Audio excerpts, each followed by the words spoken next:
ভাই কান্না করবেন না, আল্লাহ আপনার মনের ইচ্ছা পূরণ করবে। সর্বশেষ কিছু বলার নেই, কেউ যদি মনে ধরে এবং মায়া লাগে আমার গরুটা 5,50,000 টাকা হইলে আমি বিক্রি করে দেবো। আমি এই গরুটা নিয়ে আসছি, আসার পরে অনেকে 300, 350, আপনার 7-8 লাখ টাকার গরু 300, 350, 250 এরকম দাম বলে। তাই আমি আর কি বেচাবেচি না বলে ফিক্স রেট দিতে চাইছিলাম যে আমার গরুটা 550 হলে আমি ফিক্স রেটে বিক্রি করবো। 5,50,000 টাকা। 5,50,000 টাকা আমি ফিক্স রেটে আপনি বিক্রি গরুটা করবো। হাটে দাম চেয়েছিলেন কত? আমি 750 দাম চাইছিলাম। আচ্ছা, 750 দাম চাওয়ার পরে 300, 350, 250 এরকম দাম বলে এত বড় গরু। ইমরান সাহেব একটা ছাগল 15 লক্ষ টাকা বিক্রি করছে শুনলাম। তারপরে 2-3টা বাহামা গরু 2,60,00,000 টাকা বিক্রি করছে। সেই হিসাবে দেখা যায় মনে করেন গাবতলির ফুল গরু বেচলেও ওনার টাকার সমান হবে না, যা ভাবে বুঝি। কি বলেন? হ্যাঁ, গাবতলির ফুল গরু বিক্রি করলো? ভাই এরকম উল্টা পাল্টা কথা না তাহলে আপনি দেখেন 3 গরু যদি 2,60,00,000 টাকা বিক্রি করে, আর আমরা এত সুন্দর গরু আনছি, একটা ছাগলের দামও বলে না 15 লক্ষ টাকা উনি ছাগল বিক্রি করে, তাহলে আমরা কোন অবস্থায় আছি আর তারা কোন অবস্থায় আছে?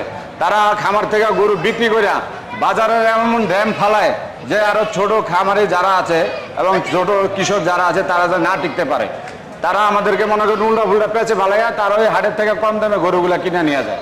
চোখে কিন্তু অলরেডি পানি চলে আসছে, আপনি একটু ভালো করে দেখেন, ওনার চোখে পানি টলমল টলমল করতেছে। এমন একজন খামারি এত বড় গরু নিয়ে আসছে কিন্তু সে বিক্রি করতে পারছে না, উনি কান্না ছাড়া তো উপায় নেই। এই দেখেন কান্না করতেছে, এই যে কান্না করতেছে। গাবতলী হাটে এসে একজন খামারি ভাবে কান্না করবে, সেটা আসলে এটা কিন্তু কেউ মেনে নিতে পারে না। এত কষ্ট করে বড় গরুগুলো পালন করে তারা যদি এত বিক্রি করতে না পারে, তাদের কান্না ছাড়া কোনো উপায় নেই। এইসব খামারিদের কান্না দেখার মতো কেউ নাই এই বাংলাদেশের মধ্যে। প্রতি বছর এই গাবতলী হাটের মধ্যে এসে এই খামারিরা যদি কান্না করবে, আর যদি এইভাবে কান্না করতে থাকে, গাবতলী হাটে তো এই বড় বড় গরুগুলো আর খামারিরা নিয়ে আসতে পারবে না। আমরা চাই যে এই বড় বড় গরুগুলো তারা যদি আমি ক্রয় করে নিয়ে যাই। ভাই কান্না করবেন না, আল্লাহ আপনার মনের ইচ্ছা পূরণ করবে। এই যে ভাই কিন্তু একদম অসুস্থ হয়ে গেছে, উনি কান্না করে তারপর চাচ্ছে যে এইগুলো যদি তিনি বিক্রি করতে পারেন, যাতে এগুলো যদি বিক্রি হয়ে যায়, তার পরিবারের মানুষজন নিয়ে হয়তো ছেলে পেলে নিয়ে কিছু ডাল ভাত খাবে বা কিছু অর্থ থাকবে সেখানে।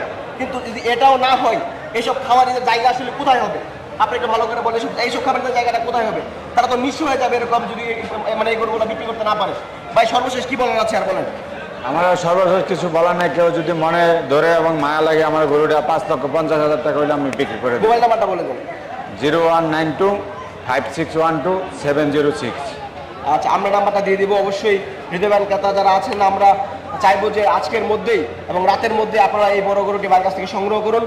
আমরা সবসময় বলি খামারিদের বাঁচান, কারণ এইসব খামারিদের না বাঁচে এই বাংলাদেশের মধ্যে এই সেক্টরে কিন্তু আর কেউ আসবে না। ভাই ভালো থাকেন, আমরা চাই বিক্রি ইনশাল্লাহ বিক্রি হয়ে যাবে, ইনশাল্লাহ বিক্রি হয়ে যাবে। আসসালামু আলাইকুম। ওয়ালাইকুম আসসালাম।